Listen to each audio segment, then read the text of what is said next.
buenas noches y bienvenidos a un nuevo episodio de Ciberseguridad para Humanos, el podcast donde desciframos los secretos de la seguridad. Soy Ringer y en esta serie de episodios voy a hablar sobre la historia de la criptografía. Para no salirnos de la tónica, los dividiremos en episodios de entre 15 y 30 minutos, pero será una serie de varios episodios porque intentaré dar una visión lo más profunda posible sobre la criptografía, desde los códigos César hasta la criptografía cuántica. Hablaré de distintas técnicas de encriptación y también de desencriptación, como esteganografía, análisis de frecuencias, RCA o cómo los aliados rompieron el cifrado de los alemanes, el famoso Enigma. Soy consciente de que esta serie de episodios son muy ambiciosos por el alcance que quiero conseguir, pero creo que va a quedar una serie de episodios muy interesante. Pues nada, empezamos. Episodio 0. Descripción y necesidad. Lo primero de lo que vamos a hablar es de qué es la diferencia entre criptografía, criptoanálisis y criptología. Seguramente si estáis escuchando este podcast todos lo tenéis claro, pero bueno, por si acaso yo lo voy contando. La criptografía es el conjunto de técnicas encaminadas a proteger información, convirtiendo un conjunto de datos comprensibles en incomprensibles, a través de la encriptación, para quien no tenga las herramientas para desencriptarlas. Piense el algoritmo, la clave o ambos.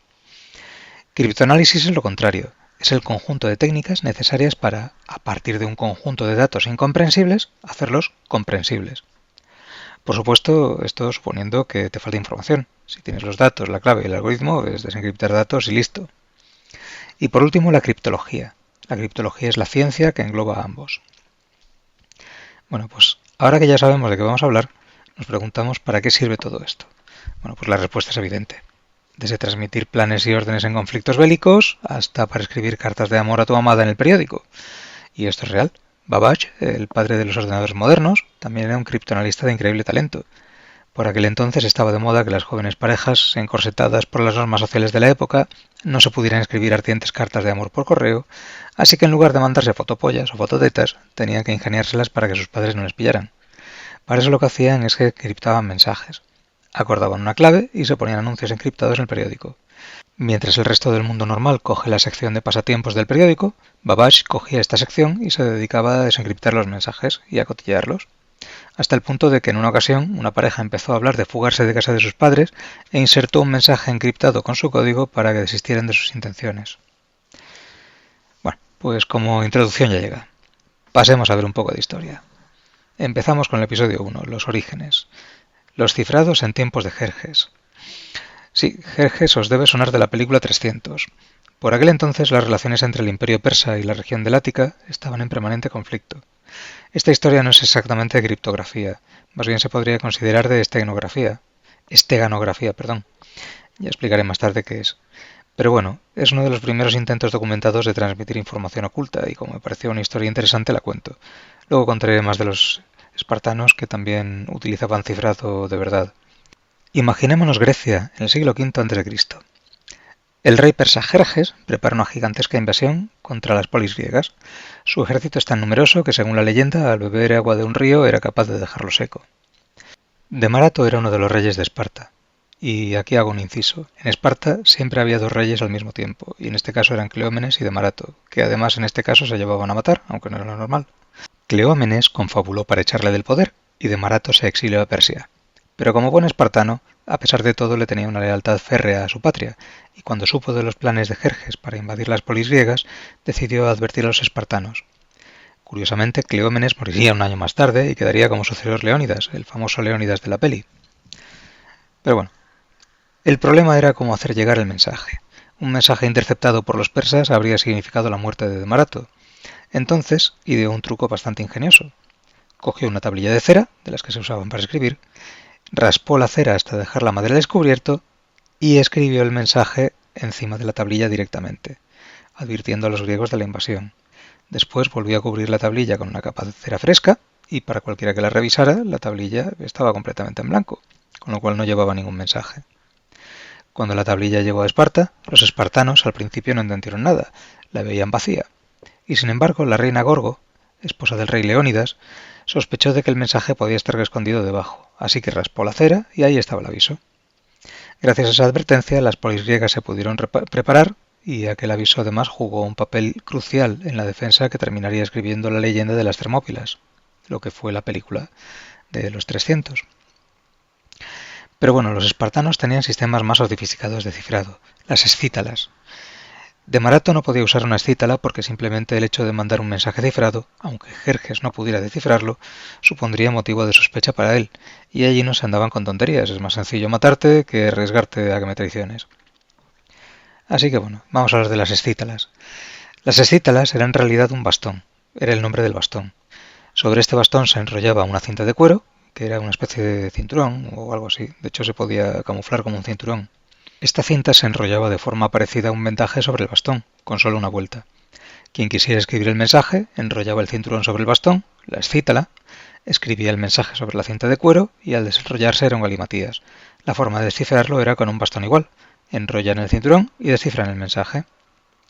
Este tipo de cifrado, sin embargo, tenía un problema, y es que la máquina de descifrado es extremadamente simple, básicamente un palo. Si el enemigo interceptaba la cinta, le bastaba comprobar palos de distintos diámetros hasta descifrarlo. Y este ejemplo viene a demostrar uno de los principios de la criptografía moderna, el principio de Kerckhoff. La seguridad de un sistema criptográfico no está en el algoritmo, está en mantener secreta la clave. Pues bueno, este sistema de encriptado no tiene clave, solo es el algoritmo, que en el fondo es encriptar el mensaje en el número de letras. El diámetro del palo lo que hace es desplazar las letras un número determinado de posiciones. Si lees cada 5 letras, por ejemplo, descifras sin problemas, pero no hay ningún cifrado aparte de este. Y bueno, pues vamos a dar un salto de 400 años al futuro. Vamos a visitar a Julio César. Así que vamos a hablar del cifrado César. En su Historia de la Guerra de las Galias, César describe un cifrado por sustitución. El cifrado por sustitución se conoce desde hace mucho antes, pero fue César quien lo hizo famoso. Y por ello hoy en día cuando se habla de un cifrado César nos referimos a un cifrado por sustitución. El cifrado César consiste en desplazar el alfabeto. En el caso más sencillo, con salto 1, la A corresponde a la B corresponde a la C y así sucesivamente. Se define un número de letras en la sustitución y así en español podemos tener 26 códigos distintos, una para cada salto de letras. El salto 0 sería dejarlo como está y por eso hay 26 códigos, no 27. En el ejemplo de salto 1, si queremos decir sí, la S se cambia por la T y la I se cambia por la J, así que sí cifrado sería TI, TJ. Pero el cifrado César, simple como es, se puede complicar mucho más si en lugar de tener el alfabeto estándar para la transposición, usamos un alfabeto propio en el que las letras no están en orden. Esta variante consiste en que en lugar de desplazar las letras del mismo alfabeto, creamos un alfabeto aleatorio de sustitución. Por ejemplo, escribimos una hoja que a la A le corresponde la H, a la B le corresponde la T, a la C le corresponde la D, y así sucesivamente. Ponemos letras asignadas al azar. En este caso ya no tenemos solamente 26 códigos distintos, tenemos unos poquitos más. Podemos hacer 4.000 cuatrillones de combinaciones. Bueno, vale, este número no parece gran cosa, así dicho, 4.000 cuatrillones, pues vamos, cualquiera ve 4.000 cuatrillones por la calle todos los días. Pues bueno, si pudiéramos probar 1.000.000 de códigos cada segundo, tardaríamos 1000 veces la edad actual del universo en descifrarlo. Y aún así, ahora enseñaré una técnica para descifrarlo en tu casa en Excel en 30 minutos. Y cuanto más largo a descifrar el texto, más sencillo todavía. Así que vamos a hablar del análisis de frecuencias. Ahora pasamos a técnicas de descifrado. El análisis de frecuencias implica otro salto otra vez al futuro, al año 800 después de Cristo, 900 años después de César, y viajamos a Bagdad con un filósofo árabe. Al igual que Alfonso X el Sabio, los árabes de la época se dedicaban a copiar todo manuscrito que caía en sus manos. Al-Kindi era un filósofo que se dedicaba a estudiar y escribir sus descubrimientos en muchas disciplinas. Escribió más de 290 libros entre medicina, astronomía, matemáticas, lingüística y música. Su gran aporte a la criptografía se descubrió hace relativamente poco, por desgracia. En 1987 se descubrió en un archivo otomano en Estambul, y cito textualmente: un manuscrito para descifrar mensajes criptográficos. Y ese era el título. No estoy describiendo lo que decía el mensaje. Así que más fácil de identificar imposible, pero bueno, quedó oculto en uno de esos archivos antiguos que se tiran siglos sin que nadie los mire. En este manuscrito explica con absoluta claridad la técnica del análisis de frecuencias para descifrar mensajes, y ahora lo explicaré.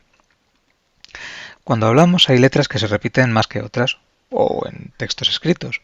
Por ejemplo, en español, la letra que más se repite es la E, con un 13 o 14% de probabilidad.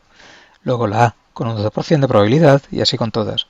Esto quiere decir que si, por ejemplo, cojo un libro cualquiera en español que tiene 1.000.000 de letras y me pongo a contarlas, habrá aproximadamente 130.000 Es, el 13%, 120.000 Aes, el 12%, y así con todo el resto de letras.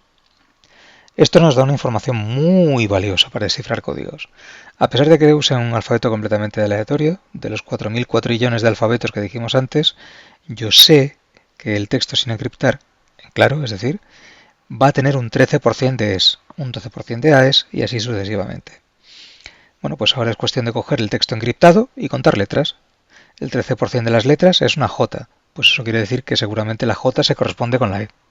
Un 12% de las letras es una M, pues la M se corresponde con la A, y así seguimos una detrás de otra hasta poder más o menos tener una idea de todo el mensaje. Evidentemente las letras con baja probabilidad pues es más complicado conseguir saber exactamente si son esas o son otras, pero en cuanto ya empieces a descifrar unas cuantas, el resto de letras las puedes sacar por el contexto. Esta técnica tiene un problema, y es que para textos largos funciona muy bien contra cifrado por sustitución, pero en textos cortos da lugar a mucho error, dado que las probabilidades no tienen tiempo de acumularse.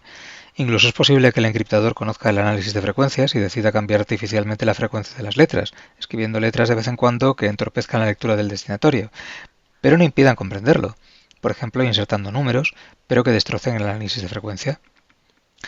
Pero bueno, el análisis de frecuencia no solo tiene en cuenta letras individuales, también tiene en cuenta otras cosas. Por ejemplo, la típica regla ortográfica de que delante de P y B siempre se escribe M. Pues bueno, eso también se tiene en cuenta. Así que si hay gran cantidad de esas palabras, con MP o MB, será una construcción que se repetirá con más frecuencia. Entonces también da pistas de cuál es la P y cuál es la M o cuál es la B. Pero bueno, en general hay un montón de patrones que se pueden buscar para descifrar textos. Y dependiendo de las características, unos son más útiles que otros. Este es un ejemplo, pero los desencriptadores expertos tienen muchísimas más reglas parecidas a esa. Pero bueno, pues vamos a hacer otro salto temporal. Vamos a saltar a la Edad Media. Por aquel entonces, la monarquía hispánica, Edad Media y Renacimiento. Por aquel entonces la monarquía hispánica tuvo el triste honor de ser el hazmerreír de Europa en el aspecto de la criptografía, y da que pensar si la pérdida de todos los territorios de Europa estuvo ligada al conocimiento de las distintas naciones de los planes de España de antemano. Felipe II estaba convencido de que sus códigos de encriptado eran irrompibles, pero por aquel entonces el análisis de frecuencias era ya conocido en Europa, gracias a la influencia de los árabes en Italia, y en particular en Francia, aparte de que luego había otros cracks que lo descubrieron por su cuenta. Giovanni Soro, en particular, era un veneciano renacentista, secretario del encriptado del gobierno. Era muy famoso por romper los códigos más sofisticados. En particular sobre la historia de Felipe II fue François Viet, otro criptoanalista de la corte francesa y padre de la álgebra moderna, quien le traduciría a Enrique II de Francia todos los mensajes españoles. Era tan bueno en su trabajo que Felipe II llegó a denunciarlo ante el Papa por brujería. Y claro, el Papa no le hizo ni caso porque él sabía de las habilidades de Soro, que también era coetáneo. Con lo cual dijo, de brujería nada, es que no te estás enterando de qué es lo que está pasando por aquí. Pero bueno, vamos a ver cómo se puede arreglar esto. La solución es complicar el código. En lugar de encriptar letras, encriptamos palabras. De este modo tenemos una especie de diccionario que tenemos que llevar con nosotros, y a cada palabra en claro que queremos encriptar le corresponde otra palabra distinta. Por ejemplo, sapo, perro, comer, rojo, quiere decir corre que te pillo, porque en el diccionario que hemos asociado sapo con corre, perro con qué, y así con el resto de las palabras. Entonces es imposible sacar por ningún tipo de análisis frecuentista el mensaje, porque en realidad no se sabe de qué está yendo el mensaje ni qué es lo que quieren decir, y son palabras completas, no son letras. El inconveniente de esto es que necesitamos hacer varias copias del diccionario, y si solo una de esas copias cae en manos del enemigo, se destroza el encriptado. Lo bueno que tiene es que es sensiblemente más complicado descifrar este código. Es posible inferir algunas palabras por análisis frecuentista, pero muy complicado sacar todas las palabras del texto. No es imposible, pero se necesitan muchísimos mensajes.